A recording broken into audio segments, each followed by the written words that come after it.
It's one of those things where, you're here to take something off your plate. Yeah. And I like to say, well, why don't we take away the plate and give them a saucer? If I only have a saucer, it's going to get full sooner, and then I can't take anything else. So you can't give me another administrative policy to complete and things like that because I don't have room for it. Hello. Dr. Desiree Alexander, thank you so much. It's wonderful to be sitting down with you here at ISTE. We're back live in person at ISTE for the first time in 3 years. And you can really feel the excitement, the energy here. I'm wondering what's most exciting you about being back here in New Orleans and being at ISTE? I would say feeling the love. So that's something I would add to the excitement and the feeling that you're feeling is the love. Just seeing people that you haven't seen in so long, giving them a hug, talking to them in person is nothing like it. Nothing like it. Absolutely. Could not agree more. Now, we are here to talk about the myth of the superhero teacher. This is something you refer to. Yes. And I'm very interested in this conversation. And I'd like to start with your definition of that myth. So when you say there's a myth of a superhero teacher, what exactly does that mean? Well, I remember even when I first became a teacher, I would get little, trinkets and signs that say, you're a superhero. Teachers are superheroes, and they have the superhero sign. And it was very positive, right? It made me feel like a superhero. It made me feel like I can do anything. It made me feel powerful. However, as I've gone through my career, as I've gotten out of the classroom and done administration, and now, in a consulting and nonprofit space, I've learned that it's very detrimental. And that's what I mean by the myth of the superhero teacher. So one of the things that you need to think about when you think of calling a teacher a superhero is superheroes don't get paid. Superheroes don't need self-care. Superheroes do, go above and beyond with really little to no anything, appreciation or anything like that. And I think it's detrimental because it's one of those things is where people think of you as a superhero. They think of you as doing anything, being altruistic, doing everything you can without a second thought to yourself. And we have to get away from that in education. Educators are professionals, and I like to say that they are humans that do extraordinary things. They're not superheroes, right? They are humans. Now, we do extraordinary things, we build generations, but we're still human. And when you take that human element out of it, I think that just that, it's not the only thing, but I think that causes some of the problems that we see in education today. It's interesting. It's supposed to be a term that is positive. People will approach you even when you say you're a teacher and say to you, oh, wow, thank you so much. You must be a superhero, that sort of language. But it sounds like what you're saying is that is actually inadvertently perhaps causing some of these mindsets that we kind of have to do everything or be everything. Yes. I'm curious, where do you think that idea came from, this idea that a teacher is a superhero and somehow that teaching is kind of different than other professions in that sense? I think it came, I think all of these ideas that we have that, turn out to be detrimental come from two avenues. So I think one avenue is it did come from a place of good. It did come from a place of, well, I'm just trying to tell you how much I appreciate you, right? So that's why I'm calling you a superhero. I think that's the highest compliment I can give you. So that's what I'm going to do. I would rather you give me pay, and I would rather you give me respect, and I would rather you treat me like a professional. But whatever, we'll bring it back.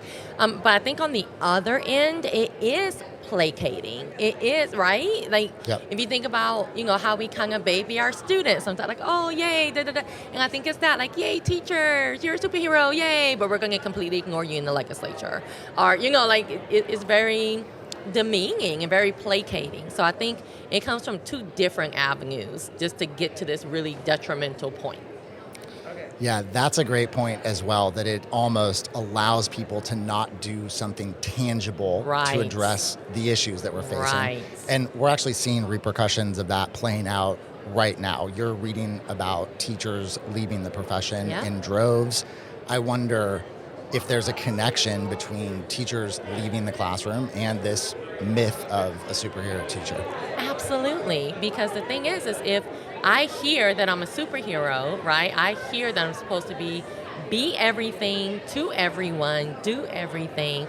There's no way you can live up to the perfection of a superhero, right? There's just no way. But if, especially if I'm a new teacher, I don't have any experience, and I'm thinking that that is what I'm supposed to be, it's heartbreaking when you're not that, especially if you look around and you think everyone else is that, which is not true. We think, we perception is reality, right? Even though that other teacher is struggling as well, just no one's talking about the struggle, so everyone else looks like they're magical and superheroes. But it's nothing that we can live up to. So instead of being realistic and telling teachers, hey, this is an awesome profession. We do so much for our kiddos. We go above and beyond. But we also have to take care of ourselves. But we also have to make sure that we can continue to go above and beyond. The only way we can do that is by demanding that we are treated as professionals and that we take care of ourselves, right? And have others who are supposed to lead us and take care of us do that as well. Yeah, so that last point that you just made about others helping as well, something that we often hear too is that teachers need to figure out how to do less, just do less is more. And something that's always frustrated me a little bit about that phrase is, well, what am I supposed to cut? Right. What less thing? What am I not supposed to grade? Am I not supposed to contact families? Am I not supposed to plan lessons? Right. So I'm curious, do you have a thought about that? Is there something that teachers should prioritize? Is that something that as an individual teacher, I'm supposed to kind of figure that out? Because I think that has been something that I've really had a struggle trying to figure out what to do. Yeah, it's one of those things where, you're here, take something off your plate. Yeah. Right? Hey, if you're a teacher and you want to start taking care of yourself, take something off your plate. And I like to say, well, why don't we take away the plate and give them a saucer?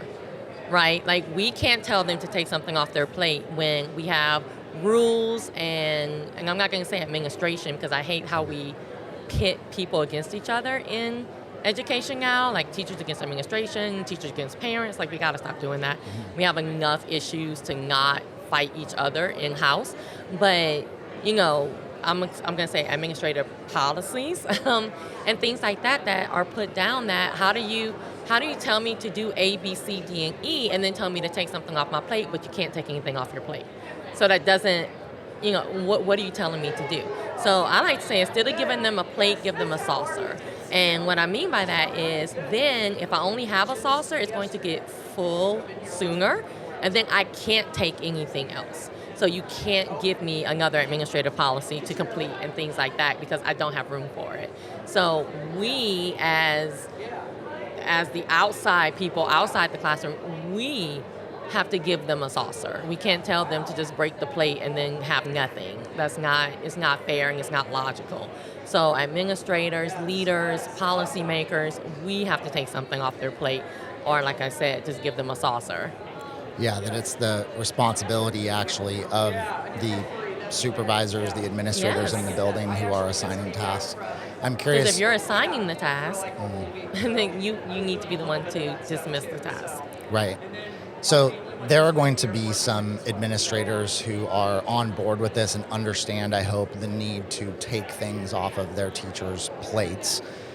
If a teacher is watching this and they are in an environment where it's maybe not the culture there and they are in need of advocating for themselves, do you have any suggestions for what an individual teacher could do to empower them to take back their time, take back the actual kind of roles that their job is supposed to entail? Yeah, I want to think about that question. It makes me think about one of the things I talk about in my classroom management class, which is that one day. And all teachers have that one day when they pack up all their stuff and they're like, I will mail the school their keys, they can take all these posters, I'm done. Right? We all have that one day. It is normal. But we don't talk about that one day, right? We just kind of keep it secret and keep it to ourselves. But what I also tell my teachers is if you're having that one day every day, or if you're having that one day once a month, that is not normal. So the thing is, this is kind of what you're saying about, if you don't have that power to speak up for yourself, you need to look around and say, am I in the right environment? We have a lot of teachers leaving the profession because of that. And what I say is, hold on, don't leave teaching, find your niche. And what I mean by that is you may be in the wrong grade level. You may be in the wrong content area. You may be at the wrong school. You may be in the wrong district. Like, you gotta look around and go, what can I change? What do I have the power to change? Because we also get in this mindset of, well, I want to be out of school for 50 years, and that's what that's what a good teacher does. A good teacher takes care of themselves so they can take care of their students. Point blank, period. So if you are in that situation where you feel like you have no power, to at least say, hey, this is enough, we need to talk about this, then you may be in the wrong location. We're actually at a time in the profession where we can kind of vote with our feet. Yes, sir. The school that we're at and find a better place. And Yes. It sounds like that's what you're suggesting, that there actually can come a point, kind of a line where you're advocating, because I think that is a key frustration, that really, realistically, for some of these changes to happen, it has to happen at the administrative level. Yes, it does. Yeah, I like that. Or become an administrator. Or become an administrator so you can start making decisions, Yes, sir. advocating for teachers. Yes, sir. Absolutely. I know that you're presenting here at ISTE about Google productivity tools, and that's largely your niche, to talk about different Google apps and ways that teachers can optimize their use of those apps. I'm curious if you think there's a connection between some of the productivity tools that exist and teachers finding little ways. Sometimes I'm reluctant to say that, but finding some little ways to take some things off of their plate. Do you think that that's a reasonable suggestion, or reasonable to ask a teacher to do? Yes and no. Okay. Yes and no. I think, if I was sitting here as a presenter, I'm like, well, yes, that's why I teach Google for productivity and, some of these Google tools. And, one of my niches is Google, but I also talk about, how to do this in the classroom with classroom management, how to do this in the classroom to have power and things like that, and educational leadership and things like that. But, yes and no. I think it would be so simplistic to be like, yes, just use a Google tool and everything will work out. Like, no, that's not realistic, right? Now, I think that if you learn how to be more productive and work smarter, not harder, is going to help, right? It's going to help in certain areas. It's going to help lessen the time that you do certain things, but it's not going to solve those big issues. Like, let's be real, right? Yep. It's not going to solve you feeling lonely. It's not going to solve you feeling, not empowered. It's not going to solve that. Those are going to take bigger issues. That's going to take a bigger conversation about equity. It's going to take a bigger conversation about cultural responsiveness, and not just in the classroom, but in the school, right? Because we can't just say be culturally responsive for our students. We also have to be culturally responsive for our teachers. So I teach that when I am talking to educational leaders, you actually have to learn your teachers and build their culture into this school, right? So that's going to take bigger issues than just technology in general. Yeah, it's refreshing to hear. I think I can sometimes too get in that space of very easily look at all this technology that exists that can empower you and make the job more doable, but you're right. And I think it's important to actually continue to put that perspective forward, that Absolutely. there are some things we can do, but let's also be realistic. Right. With a productivity tool is not going to solve all your problems. It's going to solve your day-to-day, Right. right? Like, I can check email quicker now because I have a zero inbox, or my Google Drive is organized so now I can get to stuff quicker. But it's not going to solve I feel lonely in my classroom. It's not going to solve that. It's just not. Right. Some of these strategies that you're teaching teachers to do in their classroom and engage students more, I wonder, do you think that, again, kind of getting to a place of there's an individual teacher who is looking to improve their day-to-day experience a little bit?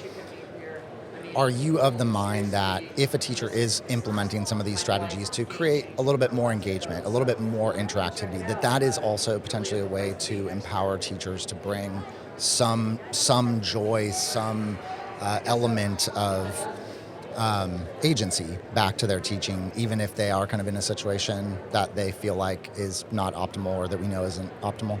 I think so. I think it's because it builds confidence, right? The more that I'm successful, and that's another kind of loaded word, what is success, right? The more that I'm successful in the classroom, the more that I see my students blossoming, the more that I see that what I'm doing is making a difference, it's going to make me more powerful. It's going to make me feel like, okay, well, now I have a voice. Like, I know what works. And then when you come to me with a policy that doesn't, I'm going to speak up for myself because I know what works. So absolutely. I mean, that's what experience does for us, right? We see what failed, we see what works, and it helps us go, well, no, I'm not going back to that. So you need to change, or I need to change. Yeah. So yeah, absolutely. I think that the more that you find success in education, the more you want to be successful in education. Yeah, you're finding success too, and you want to start sharing this with other teachers. You want to kind of Yes. spread that, and that can be such a positive thing. You also suggested, let's get more teachers into administrative roles. And I know some people that are really passionate about being in the classroom sometimes are hesitant to do that because you're moving farther away, it feels Right. like, from having that direct impact on students. So how do you see a teacher who is moving in that direction? They've been empowered with some strategies. Now they're maybe moving into doing some professional development, and then they want to move up and perhaps start leading a school. What advice would you have to a teacher who is interested in doing that, even just advice in general? And how do you do that in a way that keeps a rootedness in that in-classroom experience so that you remember what it's like? I think anytime a teacher wants to leave the classroom, I tell them to stop and rethink. Because the thing is, I always question, why do you want to leave and why do you want to get into this new role? Whether it be consulting, whether it be educational leadership, whether it be going to the library, which I did, librarians, whether it is, going into counseling or whatever you're thinking of doing, why do you want to do it?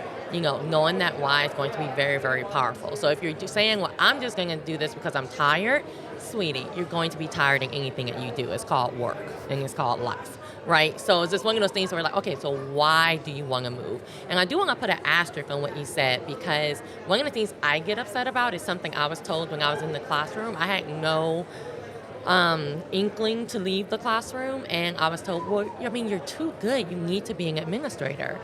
And I was like, I dare you say that to me. So how little respect are you putting on a classroom teacher? Think about that I'm too good, I need to leave the classroom. Like, wow, that is a slap in my face. And again, some of those things that, I meant it for good, but it wasn't a good for, like, you're disrespecting everything that I do day to day. So I do want to say that first. I never push, like, well, you just need to go into No, if you want to be a classroom teacher for 50 years, I will honor you. I will call you a great person. Keep doing what you do, and thank you for doing it, right? So, but if you do want to leave, the first thing that I do say is find your why. And that is going to keep you rooted. Because if you say, well, I want to go into administration because I want to continue to help my students on a larger scale, because I want to help more students, because I want to help teachers figure out their why and figure out their passion, and then it's going to keep you rooted. If you say I want to go up because I want more money, which is not that much more money, but I want more money, you're not going to be rooted. If I want to go up because I feel not empowered in the classroom and I think as an administrator I'm going to feel power, that's the wrong reason, right? So as long as you can find that right reason, and I have had people tell me some of those reasons, and I'm like, okay, well, we need to think about that, right? We need to think about, is that a good reason? And if you do tell me a reason like that, I'm also questioning why you're in the classroom to begin with. Like, so why are you even here? So I think that why is what I usually lead them to. Now, let's say you're on the other end of this conversation and you're an administrator now. We definitely have administrators in the audience who are likely watching this, and you want to just improve your practice. You want to help address this issue that clearly, I know the vast majority of administrators do. They want to take more off of teachers' plates. They want to make their teachers' lives better because their life is also going to be better. Right.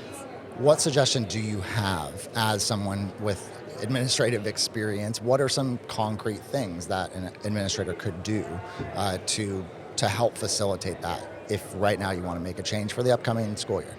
I'm going to say number one, be more transparent, right? Let them know that you want to make that change. Let them know like, hey, this is what we're going to be working on. We want to change the culture of our school. I want to build you up more. I always say don't call yourself a leader until you've made other leaders, right? That's your role, is to make other leaders, whether they leave the classroom or not, because leader is not a title, right? There's a lot of leaders that are classroom teachers right now. So I don't do the whole title of leader. So, but don't call yourself a leader unless you've built other leaders. And I tell classroom teachers that too. Have you built student leaders? If not, you're not a leader. So that's number one, is the transparency of, hey y'all, we're gonna work on this. I wanna work on building you up. And then asking for their advice. I always say you can't motivate someone if you don't ask them what motivates you. It's a very simple concept, but we just want to assume. And I always say assumptions are they will kill education. All these assumptions that we make. So if you want to help me, then ask me how to help me. The other thing is, don't silence me when you are trying to help me. So you can't say, okay, shut up, I'm gonna help you right now. It's like, well, that's not helping at all, right? So be transparent. Hey, we're gonna work on this. And then actually getting those committees together, actually talking to your teachers one-on-one to say, what can I take off your plate? How are you feeling? What can we remove? Because again, it's that cultural responsiveness, right? Looking at the individual and equity, looking at the individual versus just looking at your whole staff as a whole staff. So I would say those are the two first steps to get started. One thing that I know I always experienced as a classroom teacher was just feeling a lack of time. And Yes. I used to at least say that I wished that occasionally an administrator would come in and take my class for a day or something like that, to have a planning day to myself. And I felt like that experience-based learning, essentially, or kind of ability to reconnect back to the classroom, could also be beneficial for the folks who are leading the teachers to just be reminded about what it's like. Do you think that's a good idea? Is that, and you kind of hear that a lot, is that something, let's do that, or maybe not? So, okay, I'm going to go back. I want to give a shout out to Marco French, who's the Louisiana Principal of the Year. And that's one of the things that he does at his school in Shreveport, Louisiana, is, take the class from teachers, let them do other things. Now, this is what I will say to that. Not every teacher wants that. So ask your teachers what they want. Because I was the teachers, if you would have come into my classroom and said, Desiree, you can go, I would go, no, you can go. We got stuff to do. That would not have been, the type A that I am, that would have annoyed me to high heaven. Get out of my face. Let me teach my students. We do not have a day to waste on whatever this is that you're trying to do. Leave me alone. So again, ask your teachers. That was something that you were looking for. I would look at it as a nightmare. So ask your teachers. And then if that's then go do it for him. She said, I just want ABC, right? It could be something small that would make me feel appreciated. Ask one size does not fit all. This is multiple means of engagement according to Universal Design for Learning. We're Beautiful. always talking about learner variability with students. We're trying to help teachers to implement practices that adequately address learner variability. What a great way to model it, Yes. to actually ask and co-construct experiences for teachers. I really appreciate that for sure. Yeah. So I know you have some upcoming projects. Tell me about some of those projects and what you have in store. It sounds like you have all kinds of amazing things coming up. Yeah, as soon as you said it, my mind was like, wait, what? I don't have anything coming up. So I was like, I don't have anything. So That's okay. I was like, wait, do I? So in July, we have we do webinars, Educator Alexander webinars. at least once a month, but usually way more than once a month on Saturdays.